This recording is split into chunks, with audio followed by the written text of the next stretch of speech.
This is a Fonzie Studio podcast.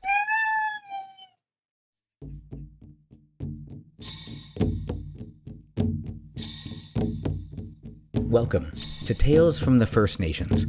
I'm Jay Idle, and every week I'll share with you a tale and ancient wisdom of the native tribes of North America.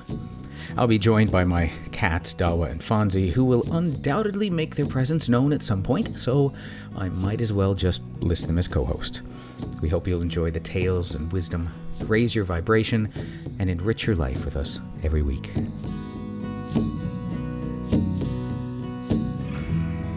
Welcome, friends. Welcome to the 73rd episode of Tales from the First Nations. I'm your host, Jay Idle.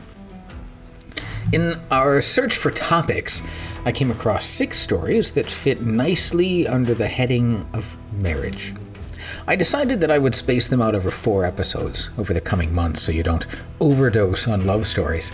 But as they come about, I'm sure that you'll enjoy each and every one of them. We'll have 2 stories for you today, and the first one comes from the Aleut people, who we've heard a story from them, but it's been quite some time, actually. They're an indigenous group from the Aleutian Islands and surrounding coastal regions of Alaska and far eastern Russia. Their culture developed in one of the harshest environments on Earth and is marked by resilience, deep ecological knowledge, and a strong maritime tradition. We begin today with their story of the fight for a wife.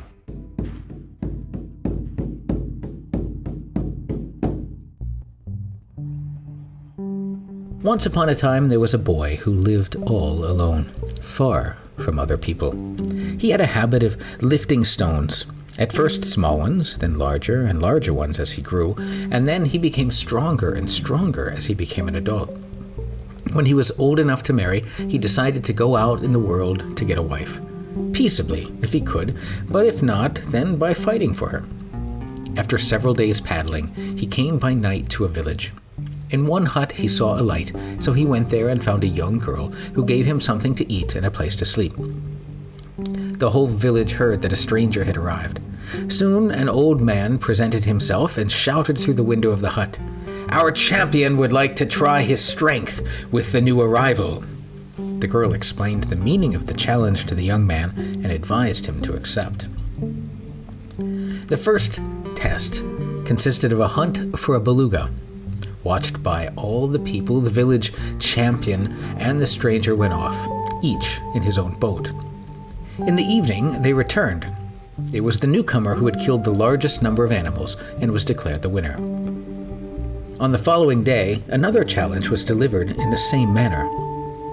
This time the contest was a boat race around a large island facing the village. When the rivals met on the beach, their boats were side by side.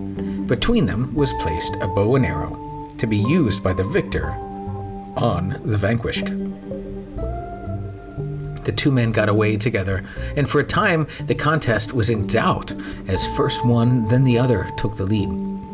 But as the race progressed, the local champion gradually drew ahead of his rival until they lost sight of one another. So certain of the outcome were the old men on the shore that they did not even stay to see the finish.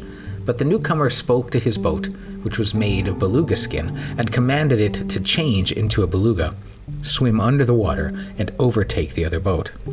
When the young man was close to the shore, he and his boat came up, assumed their usual shapes, and landed. When the local champion had lost sight of his rival, he had slowed up because he felt certain of victory.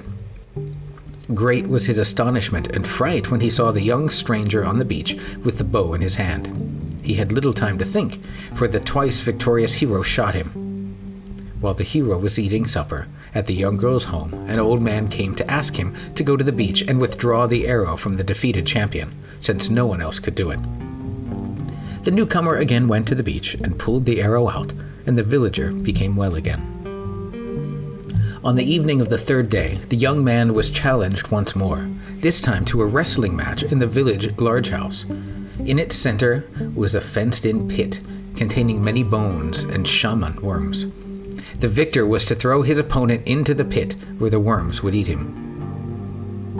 Life, love, glory hung on the outcome, and both men fought hard and long. In this contest, the young man's strength, derived from lifting stones, proved decisive. With a skillful movement, he picked the local champion up off of his feet and heaved him into the pit, and the village declared the young man to be the new village champion. He went to the home of his defeated rival to claim the spoils of war, which included 2 wives, furs, and all the luxurious possessions of a rich man.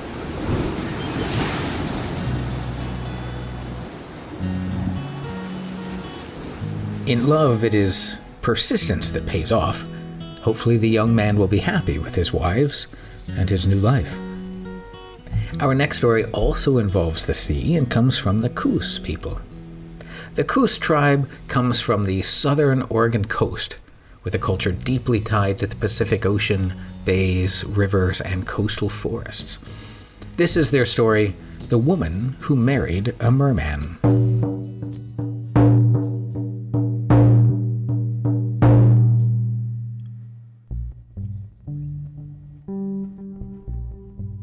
In a village named Takemia, there lived 5 brothers and a sister. Many men from different places wished to marry the girl, but she did not want to get married. It was her custom to go swimming every day in a little creek. One day, while returning from her swim, she noticed that she was pregnant. Her brothers demanded to know how it had happened, but she could not give them an answer because she did not understand it herself. She gave birth to a boy, a fretful boy who cried all the time. They did everything to try and soothe him, but nothing worked. At their wits' end, her brothers finally told her to put the child outdoors. He immediately stopped crying. After a while, the mother went to check on him and noticed to her surprise that he was eating a piece of seal meat which someone had strung on a small stick for him. She looked around to see who could have done it, but nobody was there. When she took the child into the house, he started to cry again and would not let anybody sleep. So her brothers told her to take him out again and suggested that she hide and watch what happened. The mother lay hidden outside for a whole day without seeing anyone. Suddenly, toward evening, a man appeared and told her to follow him because he was her husband. At first, she refused, fearing that her relatives would not know where she had gone. But after he promised that she would be safe, she took the baby in her arms and went with him. They approached the creek, and her husband told her to hang onto his belt and keep her eyes closed. Together they plunged into the water. Soon they came to the bottom of the sea, to a village inhabited by many Indians. Her husband was one of the 5 sons of the village chief, and the couple lived there happily and satisfied. The boy grew up, and like many boys on dry land, he loved to play with arrows. His mother would make them for him, meanwhile telling him that his uncles who lived above the water had lots of arrows. One day, the boy asked her to take him to his uncle's and get some arrows. The father objected to this, but he finally allowed his wife to go up alone. Wearing 5 sea otter hides, she started out early one morning. As soon as her brothers saw her, they thought she was a real otter, and they began to shoot arrows at her from the shore.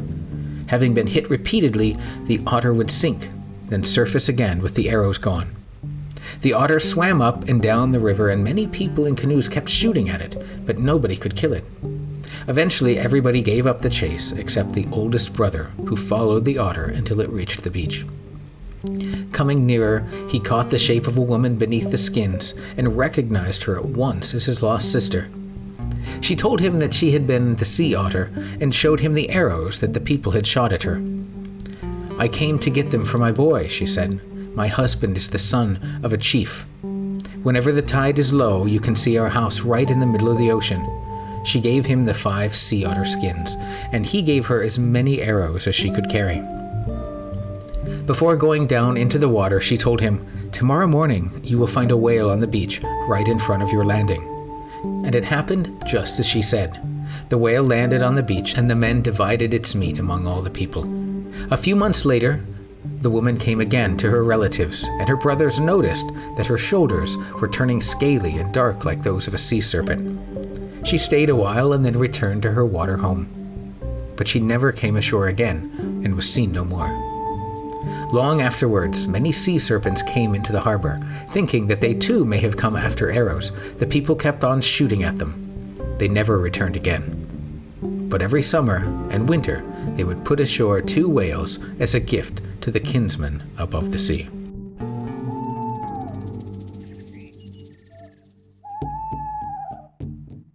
Love comes in all forms, and it must be challenging for people of different cultures to make it work. However, I'm sure that the merman and his maiden lived a very happy life together. It is with respect and gratitude that I offer you my blessings and thank you for sharing my journey with me and for sharing your time with me as we move forward together on the podcast. I wish you well and look forward to sharing another story with you next week. Go in peace, return in peace, and may you be well. If you enjoyed the podcast, please like and review us on your podcast service so that others may find us, and tell your friends about us too. It's always nice to grow our family together. You can also feel free to reach out to us in the contact information in the episode link if there's a topic that you would like us to talk about. Both of our stories today come from the now defunct PyramidMesa.com. Fight for a Wife is based on F.A. Golder's account from 1909. And The Woman Who Married a Merman is based on a story reported by Harry St. Clair, also in 1909. For more great stories and legends, join me next week for another story right here on Tales from the First Nations. I'm Jay Idle, and I'll talk to you next time. Music is provided by my dear friend Scott Brocklesby, who created this beautiful song you're listening to, and our podcast Image of the Moon was provided by Mark Lawton. We will see you next time.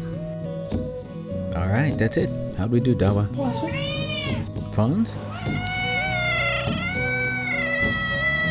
Excellent. Then I'll share it.